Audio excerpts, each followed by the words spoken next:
এই 25টা বিষয়ক আমি 4 ঘণ্টা 5 ঘণ্টাৰ সময়ত আমি কেতিয়াও পাঠদান কৰি শেষ কৰিব নোৱাৰোঁ। নিচাযুক্ত এই আপং ব্যৱহাৰে আমাৰ জাতিটো একেবাৰে কোঙা কৰি পেলাইছে। নমস্কাৰ ৰাইজ, সদৌ অসমবাসীলৈ মোৰ আচিন lusar চেনেলৰ পৰা আপোনালোক সকলোলৈ নমস্কাৰ জনাইছোঁ আৰু সেৱা জনাইছোঁ।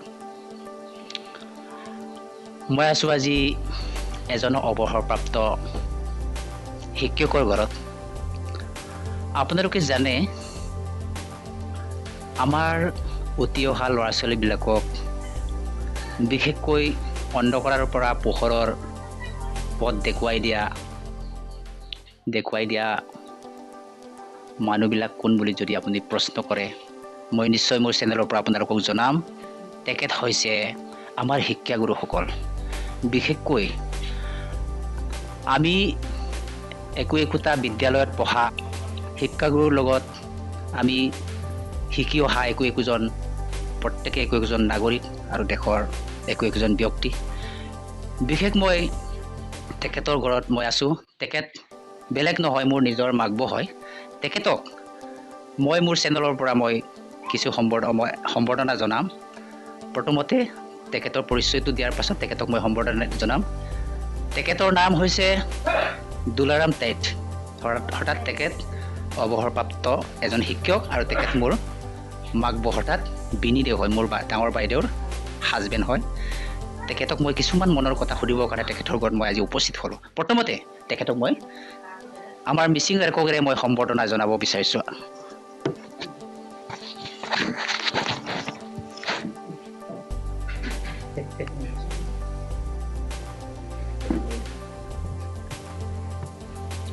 এতিয়া তেখেতৰ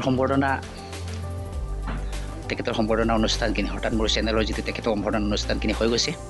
এতিয়া তেখেতৰ কিছুমান মই মনৰ কথা সুধিব বিচাৰিছোঁ।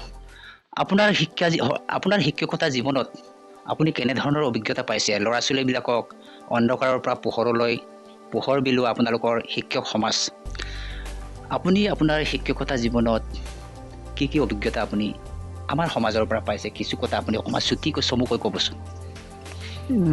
ধন্যবাদ। আজি মোৰ মৰমৰ তুমি আজি যে বহুত দিনৰ মূৰত মোৰ এই অভাজনৰ ঘৰলৈ আহি মোৰ চাকৰি কাৰ্যকালৰ বিষয়ে দুআষাৰমান ক'বলৈ কৈছে, মই ধন্যবাদ পাইছোঁ। এই সুযোগতে মই মোৰ চাকৰি জীৱনত যিখিনি মই পালোঁ এইখিনি অভিজ্ঞতাৰ বিষয়ে থুলমূলকৈ মই তোমাৰ আগত প্ৰকাশ কৰিছোঁ। মই অৱশ্যে সম্পূৰ্ণ মোৰ জীৱনৰ পূৰ্ণাংগ হিচাপে মই শিক্ষকতা সম্পূৰ্ণ কৰিব নাপালোঁ, কাৰণ মই বহুত দেৰিকৈ চাকৰিটো ল'লোঁ।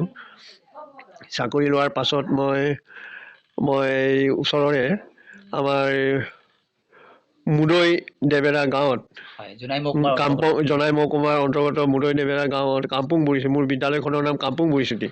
এই বিদ্যালয়খনতে মই চাকৰি কাৰ্যকাল শেষ কৰিলোঁ। মই য'ত এপইণ্টমেণ্ট পালোঁ তাতেই মই অৱসৰো লৈছোঁ। মোৰ ক'তো ট্ৰেন্সফাৰ নহ'ল। কিন্তু যিখন বিদ্যালয়ত মই মোৰ কাৰ্যকাল শিক্ষকতা জীৱন যাপন কৰিলোঁ, এইখন বিদ্যালয়লৈ যাতায়াতৰ বহুত অসুবিধা আছিলে। কিন্তু মই শিক্ষক জীৱনটোৰ দায়িত্ব বুজি পিনি মই এই বহুত যাতায়াতৰ অসুবিধাৰ মাজেদি মই নিষ্ঠাৰে কৰ্তব্য পালন কৰি আহিলোঁ। কাৰ্যকালৰ ভিতৰত বিশেষকৈ আমাৰ যেতিয়া সৰ্বশিক্ষা আহিলে, সৰ্বশিক্ষা অহাৰ পাছত আমি যদি শিক্ষক গোষ্ঠীয়ে কিছুমান ক্ষেত্ৰত বহুত সুবিধাও পালোঁ, কিছুমান ক্ষেত্ৰত বহুতো আমাৰ দায়িত্বও বেছি হোৱাৰ কাৰণে কিছুমান ক্ষেত্ৰত অসুবিধা হ'ল, বিশেষকৈ পাঠদানৰ ক্ষেত্ৰত। কাৰণ আমাৰ চৰকাৰখনে শিক্ষা বিভাগটোৱে বিদ্যালয়ৰ 5টা শ্ৰেণীত কমেও 5জন শিক্ষক বা 3জন শিক্ষক থাকিব লাগে। কিন্তু আমাৰ চৰকাৰে ৰেচিঅ' অনুপাতত শিক্ষক নিযুক্তি প্ৰক্ৰিয়া কৰাৰ কাৰণে বহুত বিদ্যালয়ত এজনীয়া শিক্ষক, দুজনীয়া শিক্ষকে 5টা শ্ৰেণী পাঠদান কৰোঁতে পাঠদানৰ ক্ষেত্ৰত বহুতো অসুবিধাত ভোগ কৰিব লগা হয়। যিহেতু আপোনালোকে চিন্তা কৰক, এটা শ্ৰেণীত এটা বিষয় থাকে 5টা বা 6টা। এই 5টা বা বিষয় 6টা ছাবজেক্টক এজন শিক্ষকে দিনটোৰ এই 6 ঘণ্টা সময়ত এজন শিক্ষকেই দৰকাৰ কিন্তু আমি এজন শিক্ষকে 5টা শ্ৰেণীক এটা শ্ৰেণীত 5টাকৈ ছাবজেক্ট বিষয় থাকিলে মানে কি 5টা শ্ৰেণীত কিমান হ'বগৈ 5 5 গুণ 25 এই 25টা বিষয়ক আমি 4 ঘণ্টা 5 ঘণ্টাৰ সময়ত আমি কেতিয়াও পাঠদান কৰি শেষ কৰিব নোৱাৰে এই দায়িত্বটো আমাৰ কাৰণে বৰ গধুৰ হৈছিলে তথাপি আমি নিষ্ঠাৰে মানে কৰ্তব্য পালন কৰি আহিলোঁ আৰু সৰ্বশিক্ষা দিনত এনেকুৱা এটা হ'ল মানে প্ৰধান শিক্ষকজনে পাঠদানৰ ক্ষেত্ৰত বহুতো অসুবিধা হয়গৈ যিহেতু বহুতো মানে নিৰ্দেশ আহি যায় মানে এই দুপৰীয়া আহাৰৰ ওপৰত আৰু বিভিন্ন বিদ্যালয়ৰ তথ্য পাতিৰ ওপৰত গোটেইটো দায়িত্ব মানে বিদ্যালয়ৰ প্ৰধান শিক্ষকে তাৰমানে বহন কৰিব লগা হয় এই ক্ষেত্ৰত ঠিক আছে বাৰু আৰু মই এটা আমি কথাখিনি অকণমান ছুটিকৈ মই কিছু কথা মই নজনা কথাবিলাক সুধি যাম আপুনি একেবাৰে যিখিনি অভিজ্ঞতা গোটেই আপোনাৰ শিক্ষক জীৱনৰ অভিজ্ঞতাটো আপুনি অতি দীঘলীয়াকৈ কোৱাটো সম্ভৱ নহয় কিন্তু মই কিছুমান কথা মই ছুটিকৈ সুধি যাম আচ্ছা দুপৰীয়া আহাৰৰ ক্ষেত্ৰত আমাৰ জনসাধাৰণৰ মাজত বিশেষকৈ আপোনাৰ বিদ্যালয়ৰ অন্তৰ্গত গাঁওসমূহৰ মাজত কিছুমান ল'ৰা ছোৱালীৰ অভিভাৱকসকলে আপোনালোকৰ ওপৰত কিছুমান দুখ জাপি দিয়া কিছুমান আপোনালোকে কণ্ডিশ্যন তেনেকুৱা লগ পাইছে নেকি এইটো হয় স্বাভাৱিক হয় আমাৰ যোগান ধৰক মানে চাউল কেতিয়াবা সময়মতে চাউল মানে আমি বিদ্যালয়সমূহে মানে কৰিব নোৱাৰা হয় ধৰক আৰু কিছুমান মিড ডে মিলৰ কাৰণে যিবিলাক টকা পইচা সময়মতে আমি বেংকৰ পৰা উলিয়াব নোৱাৰা হয় এই ক্ষেত্ৰত কেতিয়াবা তাৰমানে অলপ অসুবিধা হয় আৰু খোৱা বোৱাৰ ক্ষেত্ৰত আৰু এইবিলাকৰ সময়ত তাৰমানে এইটো সময়খিনিতে আমি মানে বৰ কৰিব লগা হয় চলিব লগা হয় তাৰমানে অভিভাৱকসকলেও তাৰমানে এই ক্ষেত্ৰত মানে হয় আৰু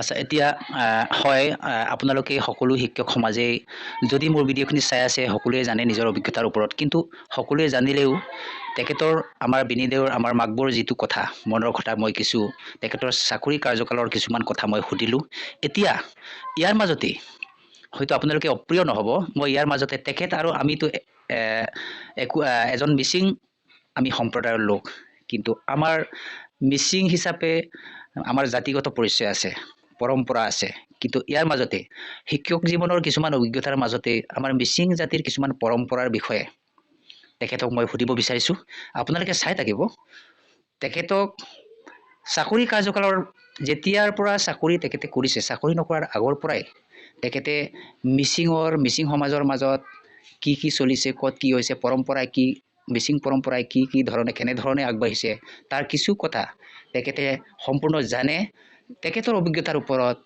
তেখেতৰ নিচিনা শিক্ষকতা কৰা বা অন্যান্য চৰকাৰী কৰ্মচাৰী কাম কৰা লোকসকলে নিশ্চয় মিচিং জাতিগত নিজৰ পৰম্পৰাটো অলপ হ'লেও জানে কিন্তু তেখেতক কিছু মিচিং জাতিৰ পৰম্পৰাৰ বিষয়ে অকণমান ক'বৰ কাৰণে মই অনুৰোধ জনাইছোঁ আপোনালোকে চাই থাকিব ধন্যবাদ পৰম্পৰাটো হ'ল জাতিৰ এটা চৰিত্ৰ জাতিৰ সাহিত্য কলা সংস্কৃতিৰ পৰা উদ্ভৱ হোৱা চৰিত্ৰ এই চৰিত্ৰটোকে শিক্ষাবিদসকলে পণ্ডিতসকলে কৈছে জাতিৰ এটা দাপোন বুলি সেইটো সত্য দাপোন মানে যেনেকৈ নিজৰ চেহেৰাটো দাপোনত দেখি পায় ঠিক তেনেকৈ এটা জাতিৰ চৰিত্ৰটো তেনেকৈ দেখি পায় কিন্তু মোৰ মতে এইটো অকল দাপোন বুলি মই ক'ব বিচৰা নাই দাপোনটো দেখে কিন্তু আচলতে এইটো গভীৰ চিন্তা কৰি চালে মানে এইটো হ'ল তাৰমানে এটা পৰিবহণ ট্ৰেন্সপৰ্টিং তাৰমানে যিটো চৰিত্ৰৰ পৰাহে জাতিটোৰ উন্নতি হয় জাতিটোৰ চৰিত্ৰ খোৱা বোৱা চলন ফুৰণ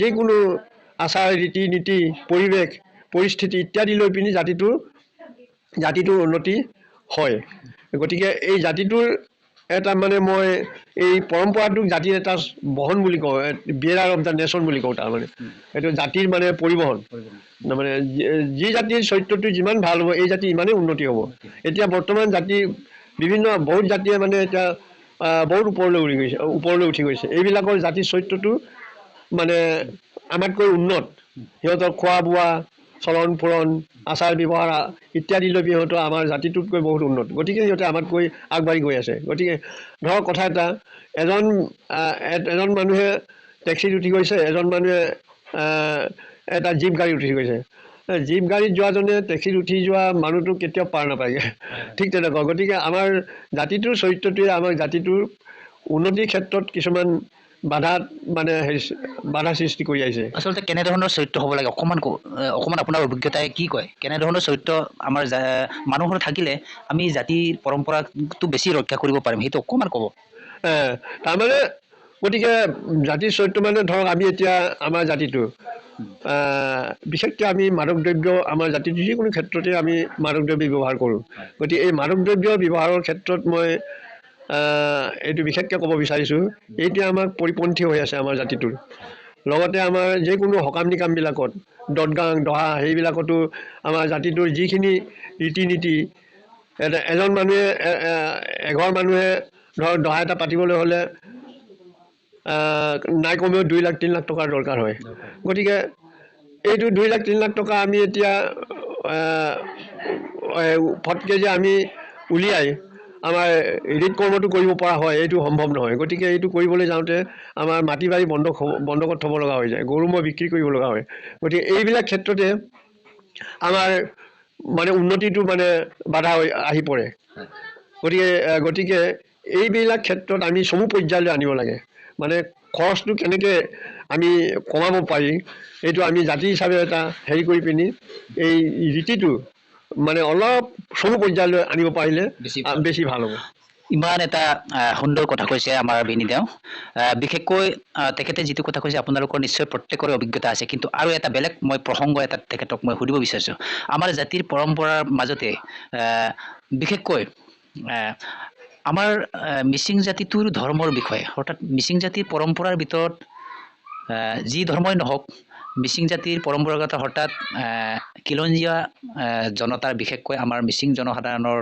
মাজত বা মিচিঙেই নহওক অসমৰ ট্ৰাইবেল বা ভাৰতবৰ্ষৰ যিমান ট্ৰাইবেল মানুহ আছে বিশেষকৈ অসমৰ কথা মই কৈছোঁ ধৰ্মৰ ক্ষেত্ৰত মিচিঙে কেনেধৰণৰ পন্থা অৱলম্বন কৰিব লাগে আজিকালি খ্ৰীষ্টান ভাগৱত বা নিজৰ জাতিটোৰ পৰম্পৰা বুলি সকাম নিকামৰ পৰা বিশেষকৈ শাক্তধৰ্মী লোক হয় মিচিংসকলে শক্তি পূজা কৰে হঠাৎ শক্তি পূজা মানে বলি বিধানৰ ক্ষেত্ৰত বেছি বিশ্বাসী আমাৰ মিচিং জাতিটো কিন্তু এতিয়া ধৰ্মৰ ক্ষেত্ৰত কেনেধৰণৰ কাৰ্যপন্থা অৱলম্বন কৰিলে আমাৰ মিচিং জাতিটো বেছি অকণমান আগবাঢ়ি যাব বুলি আপুনি ভাবে আপুনি ধৰ্ম নিশ্চয় বিশ্বাস কৰে আপোনাৰ মিচিং জাতিটোৰ বিষয়ে বা শাস্ত্ৰৰ বিষয়ে অকণমান আপুনি ক'লে মই ভাল পাম আচ্ছা ঠিকেই বঢ়িয়া প্ৰশ্ন কৰিছে এইটো আমাৰ আগৰ পৰা চলি অহা ৰীতিটো পিতৃকৰ্ম কৰিব লাগে বুলি কোৱা কথাটোৱে মানে এতিয়া আমাৰ মানুহবিলাকে কি হৈছে এই যাগ যজ্ঞ কৰোঁতে আমাৰ বিভিন্ন জীৱ বধ কৰি পিনি গাহৰি কুকুৰা মাৰি পিনি পূজা কৰি আছোঁ এইটো প্ৰকৃততে ভগৱানৰ ওচৰলৈ নাযায়গৈ এইটো ভগৱানে গ্ৰহণ নহয় কিন্তু এইটো আমাৰ মাত্ৰ এই অন্ধবিশ্বাসৰ কাৰণে আমাৰ মানুহবিলাকে এইটো কৰি আছে কিন্তু তাৰ পৰা আত্মাৰ মুক্তি কেতিয়াও নহয় এইটো ভাগৱততো এইটো কোৱা আছে আত্মাৰ মুক্তি আছে মাত্ৰ হৰিনামত ঈশ্বৰৰ নামৰ বাহিৰে আত্মাৰ মুক্তি নাই যিমান যাগ যজ্ঞ কৰিলেও মুক্তি নহয় গতিকে আমি যদি মুক্তি পাবলৈ হয় তেতিয়াহ'লে আমি হৰিনাম ল'বই লাগিব এতিয়া বৰ্তমান আমাৰ মিচিং সমাজতে দঙি পলজিম হঠাৎ দঙি পলটো বেছি বিশ্বাস কৰে দঙি পলটো এটা অলৌকিক শক্তিৰ ওপৰত হঠাৎ আমাৰ পৰম্পৰাগত মিচিঙে দঙি পলৰ মানে সন্তান দঙি পলক সকলোৱে সেৱা কৰিব লাগিব যে কিছুমান অৰ্গেনাইজেশ্যন আমাৰ চলি আছে তেখেতৰ ওপৰত আপোনাৰ কিছু মতামত জনাব নেকি দঙি পলক মানে আমাৰ মিচিং সমাজে এতিয়া পূৰ্বপুৰুষৰ পৰাই দঙি পলৰ সন্তান বুলি কৈ আহিছে কাৰণ এইটো কিমান যুগৰ পৰা কৰি আহিছে মই নাজানো কিন্তু দঙি পলৰ সন্তান বুলি আমাৰ মানুহে কয় কিন্তু সৃষ্টিতত্ত্ব মতে অনন্ত ঈশ্বৰে এই বিশ্বব্ৰহ্মাণ্ডখন সৃষ্টি কৰোঁতে দঙিটো এটা নক্ষত্ৰ হয় চন্দ্ৰটো এটা উপগ্ৰহ মানে পৃথিৱীৰ উপগ্ৰহ গতিকে এই চন্দ্ৰ আৰু সূৰ্যক আমাৰ মিচিং সমাজে পিতৃ আৰু মাতৃ বুলি মানে গ্ৰহণ কৰিছে যিয়ে হওক লাগে ধৰক ঈশ্বৰক মানে এটা ভক্ত প্ৰহ্লাদে এটা খুঁটাত এইটো তাতো বিশ্বাস কৰিলে ঈশ্বৰ আছে বুলি কৈছিলে গতিকে আমি দঙিকে যদি ঈশ্বৰ বুলি ভাবোঁ এইটো বেয়া নহয় কিন্তু কথা হ'ল তেনেকৈ দঙিক পূজা কৰিবলৈ যাওঁতে যাগ যজ্ঞ বা গাহৰি কুকুৰা মাৰি পিনি পূজা কৰিলে যে দঙিয়ে সন্তুষ্ট হ'ব সেইটো কিন্তু মোৰ মতে নহয় তাৰমানে দঙিক পূজা কৰিবলৈ যাওঁতে আমি তাক এই গাহৰি কুকুৰা নামাৰি বেলেগ হিচাপে আমি পূজা কৰিব নোৱাৰিম নেকি? ভগৱানে আমি সৃষ্টিকৰ্তা হিচাপে দহি পলকে আমি লৈছোঁ যেনিবা, কিন্তু তাক পূজা কৰি সেৱা কৰিবলৈ আমি কি কুকুৰা গাহৰি মাৰিব লাগে নেকি? মোৰ মতে এইটো মানে মই বিশ্বাস নকৰোঁ তাৰমানে। গতিকে দহি পলকৈ আমি মিচিং সমাজে যদি সৃষ্টিকৰ্তা বুলি ভাবিছোঁ, তেতিয়াহ'লে তাৰ এপাহি ফুল লৈ পিনি দহি পলক পূজা কৰিব লাগে, কিন্তু মদ বা গাহৰি কুকুৰা মাৰি দহি পলক পূজা কৰিব নালাগে। নাই, এইটো ঠিক কথা। বিশেষকৈ হয়, তেখেতে আমাৰ বিনি যিটো কথা কৈছে, মোৰ কিছু আমাৰ সমাজত যিটো দেখি আছে এইটো হয়, সত্য কথাই কৈছে। সহজ সৰলভাৱে আমি ভগৱানক পাব পাৰোঁ, অতি সহজে পাব পাৰোঁ। আপুনি এটা গছৰ পাত লৈ পূজা কৰিলে তাতো ভগৱান আছে। প্ৰহ্লাদে যেনেকৈ কৈছিল, দেউতাই সুধোতে ভগৱান ক'ত আছে বুলি কোৱাত কোঠাত আছে। যিকোনো জেগাতে ঈশ্বৰ আছে। ঈশ্বৰ ভগৱান ৰূপী, অৰ্থাৎ ভগৱান আছে য'ত হাৱা বতাহ য'ত আছে তাতে ঈশ্বৰ আছে। আপোনাৰ ঘৰত ভগৱান আছে। আপুনি গছৰ তলত সেৱা কৰে, কিছুমানে গছৰ পাত এটা লৈ সেৱা কৰে, তাতে ভগৱান আছে। কিন্তু আমাৰ ভিন ভিন ধৰণেৰে আমি পূজা পাতল কৰি আছোঁ, বিশেষকৈ আমাৰ মিচিং সমাজখনে। গতিকে তেখেতৰ যিটো অভিজ্ঞতা, পৰম্পৰাগত আমাৰ জাতিৰ, মিচিং জাতিটোৰ এটা কিছুমান নিচাযুক্ত বস্তু যে মিচিং জাতিয়ে নহয়, পৃথিৱীৰ বিভিন্ন ধৰণৰ মানুহে নিচাযুক্ত বস্তু সেৱন কৰে। কিন্তু আমাৰ মিচিং সমাজৰ ভিতৰত নিচাযুক্ত বস্তু সেৱন কৰাৰ কিছু পাৰ্থক্য আৰু পৰিৱৰ্তন হোৱাটো আপুনি অকণমান ভাবে নেকি, চিন্তা কৰে নেকি? তাৰ ওপৰত আপুনি কিছু মতামত দিব। নিশ্চয়। আমাৰ মাদক দ্ৰব্যৰ ওপৰত, নিচাযুক্তৰ ওপৰত নিশ্চয় মোৰ এটা আমাৰ সমাজখনলৈ এটা দুআষাৰমান ক'বলৈ ইচ্ছা আছে। আজি এই সুযোগতে তুমি যিটো মোক সুবিধা দিছে, গতিকে ধন্যবাদ। আপং বা নিচাযুক্ত বস্তুটো, বিশেষকৈ আপংটো আমাৰ সমাজখনত আজিকালি বেছিয়ে চলিছে। যিমানখিনি অভাৱ অনাটন ভুগিব লগা হৈছে, তথাপি আমাৰ এই সমাজখনে, আমাৰ জাতিটোৱে নিচাৰ ওপৰত বেছি আসক্ত হৈছে। কিন্তু নিচা আসক্তই মানে আমাৰ জাতিটোক উন্নতিৰ ক্ষেত্ৰত বহুতো প্ৰতিবন্ধক হৈ আছে। এইটো আমাৰ জাতিটোৱে উপলব্ধি আজিলৈকে কৰা নাই বুলিয়ে মই ভাবিছোঁ আৰু। কিন্তু মোৰ মতে এই নিচাযুক্তই, এই আপং ব্যৱহাৰে আমাৰ জাতিটোক একেবাৰে কোঙা কৰি পেলাইছে। আমি ভিডিঅ' বা হেৰিবিলাকত দেখিছোঁ, আপং খাই মানে কিমানখিনি অঘটন ঘটিছে বা শুনিছোঁ, বাটে নিজ চকুৰেও দেখিছোঁ, মান সন্মান হানি হৈছে। এই ক্ষেত্ৰত এই আপঙৰ ক্ষেত্ৰত আমাৰ জাতিটো এটা পদক্ষেপ ল'ব লগা হৈছে। আমাৰ ধৰক বিশেষকৈ আমাৰ শিক্ষিত সমাজবিলাক, শিক্ষিত যুৱকসকলে এই আপঙৰ ওপৰত এটা চিন্তাধাৰা কৰি পিনি জাতিটোক কেনেকৈ এই অতিৰিক্ত আসক্তৰ পৰা বাৰণ কৰিব পাৰে, তাৰ এটা উপায় উলিয়াব লাগে বুলি মই আহ্বান জনাইছোঁ। আপংটো এনেকুৱা বস্তু, খালেই খাই থাকিবলৈ মন যায়। গতিকে ইয়াক একেবাৰে এৰিবও নোৱাৰে। মই মোৰ ফালৰ পৰা কৈছোঁ, আপং একেবাৰে জাতিটোৱে এৰিব নালাগে। কিন্তু আপংটো কেলৈ খাব লগা হৈছে? আপংটো কোনে সৃষ্টি কৰিলে? মোৰ মতে আপংটো ভগৱানৰে সৃষ্টি। ইয়াত পৃথিৱীত এই বিশ্বব্ৰহ্মাণ্ডত যিমানখিনি সৃষ্টি হৈছে, এইটো ঈশ্বৰৰে আশীৰ্বাদ, ঈশ্বৰৰ পৰাই মানে এইটো হৈছে। গতিকে আপংটোৰ সৃষ্টিটো মোৰ মতে এনেকৈ হৈছে যে, আমি ধৰক দুখীয়া শ্ৰেণীৰ মানুহবিলাকে দিনটো কাম কৰি পিনি যেতিয়া আমাৰ ভাগৰি যায়, আমাৰ পেশীবিলাক অৱস হৈ যায়, তেতিয়া আমি ৰাতিটো ভাল এটা খাদ্য খাবলৈ নাপাওঁগৈ জাতিটোৱে, আমাৰ এই সমাজখনে, দুখীয়া সমাজে। ধৰক দিনটো কোৰ চোৰ মাৰিলে, কাম কৰিলে, গাটো অৱস হৈ গ'ল। এতিয়া গাটো অৱস হোৱাৰ পৰা আমি নিষ্ঠা পাবলৈ হ'লে ভাল বস্তু খাবগৈ লাগিব। এতিয়া ভাল বস্তু ক'ত পায়? তেতিয়াতে আমি ক'ত পাম? দুখীয়া মানুহ।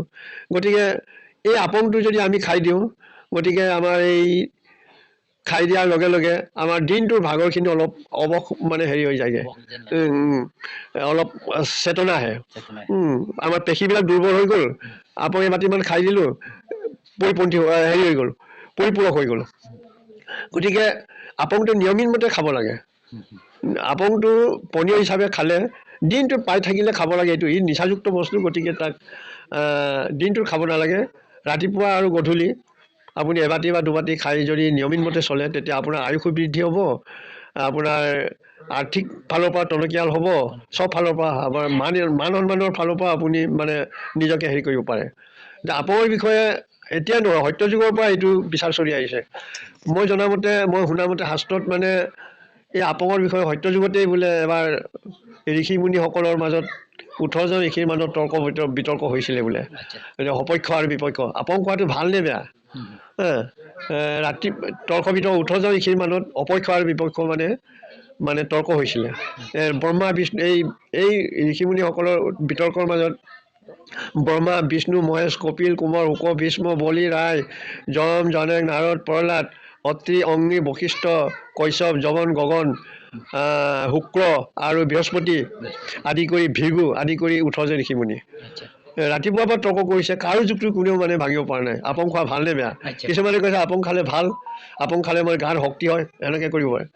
আকৌ কিছুমানে কৈছে আপং খালে বেয়া, কাৰণ নকৰা নোকোৱা ক'ব লগা হয়, নকৰা কৰিব লগা হয়। গতিকে এই মাজত কাৰো যুক্তি কোনেও মানে ভাঙিব পৰা নাই। ৰাতিপুৱাৰ পৰা মানে বেলি তল গৈছেগৈ। আচ্ছা। এনেকুৱাতে দেৱগুৰু বৃহস্পতিয়ে বোলে আপং খোৱা বিষয়ে আজি ৰাতিপুৱাৰ পৰা তোমালোকে তৰ্ক কৰি আছে, কাৰো যুক্তি কোনেও মানে ভাঙিব পৰা নাই। মোৰ মতে তোমালোকে প্ৰকৃত যুক্তি কোনেও দাঙি ধৰা নাই। তেতিয়া মানে এইবিলাকে ক'লে, তেতিয়া তোমাৰ ফালৰ পৰা কৈছাচোন। তেতিয়া বৃহস্পতিয়ে ক'লে, আপংটো বেয়া বস্তু নহয়। মিনিমাম অষ্টদ্ৰব্যৰে নিৰ্মিত মাদক দ্ৰব্য মহা ঔষধক ঔষধ হিচাপে খাব লাগে। ঔষধক পানী হিচাপে খালে তাৰ বিপৰীত হ'বই। গতিকে আপংটো খুব ভাল বস্তু, কিন্তু আপুনি আপং হিচাপে খাব, ঔষধ হিচাপে খাব লাগে। গতিকে তাক আকৌ য'তেই পায় ত'তেই যদি খাই থাকে, তেতিয়াহ'লে তাৰ বিপৰীত হ'বই। তেতিয়া এই বৃহস্পতিয়ে যেতিয়া এইটো যুক্তি দি দিলে, তেতিয়া অবাসকসকলে সকলোৱে মানে হাত চাপৰি বাঢ়িলে, সমৰ্থন কৰিলে হয় কথাটো। আপংটো বেয়া বস্তু নহয়, ভাল বস্তুৱেই, কিন্তু ইয়াক অভাৰ হিচাপে খাব নালাগে। এতিয়া আমাৰ সমাজত আকৌ কি হৈছে, তিনিআলি চাৰিআলিবিলাকত য'তেই পাইছে ত'তেই এজনে লগ কৰিছে, ব'ল এবাটি খাওঁ, ইজনে লগ কৰিছে এক গিলাচ খাওঁ। তেনেকৈ কৰি কৰি দিনটো মানে আপং খোৱাতে লাগি আছে।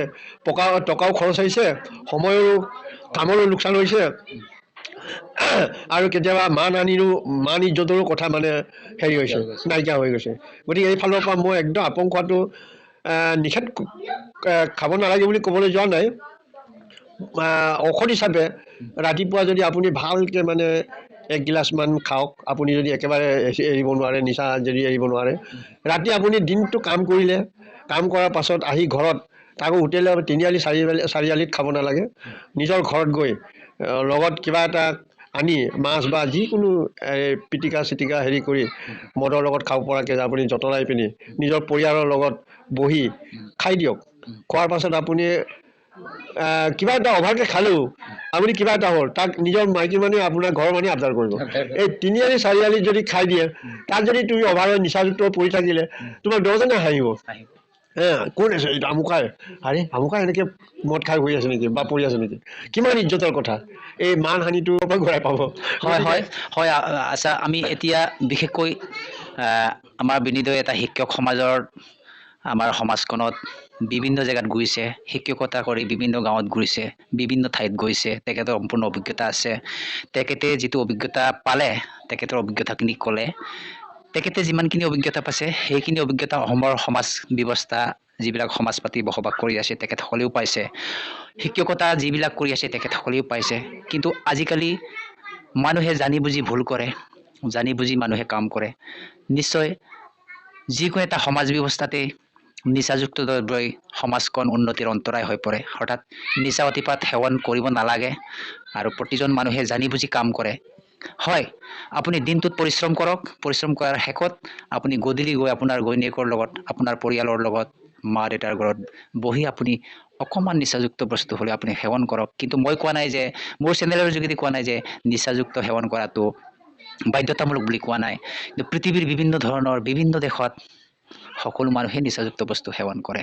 কিন্তু আপুনি চাব, আপোনাৰ জীৱনৰ প্ৰশ্ন আছে, আপোনাৰ ভৱিষ্যত জীৱনৰ কথা আছে, আপোনাৰ ল'ৰা ছোৱালীৰ ভৱিষ্যতৰ কথা আছে, আপোনাৰ ল'ৰা ছোৱালীৰ ভৱিষ্যতৰ শিক্ষা দীক্ষাৰ কথা আছে। এই সকলোবিলাক অভিজ্ঞতাৰ ওপৰত, সকলোবিলাক দিশৰ ওপৰত লক্ষ্য ৰাখি আপুনি আপোনাৰ জীৱনটো আপুনি আগবাঢ়ি যাওক, তাৰে কামনা কৰি মই আজি তেখেতৰ পৰা মনৰ কিছু কথা মই তেখেতে যিবিলাক আমাৰ বিনীতভাৱে যিবিলাক কথা ক'লে তেখেতৰ সম্পূৰ্ণ নিজৰ অভিজ্ঞতাৰ ভিত্তিত নিজৰ অভিজ্ঞতাৰে তেখেতে যিটো সমাজত চাইছে চকুৰে দেখিছে আৰু কাণেৰে শুনাই নহয় চকুৰে দেখিছে সেইবিলাক কথাই তেখেতে ক'লে।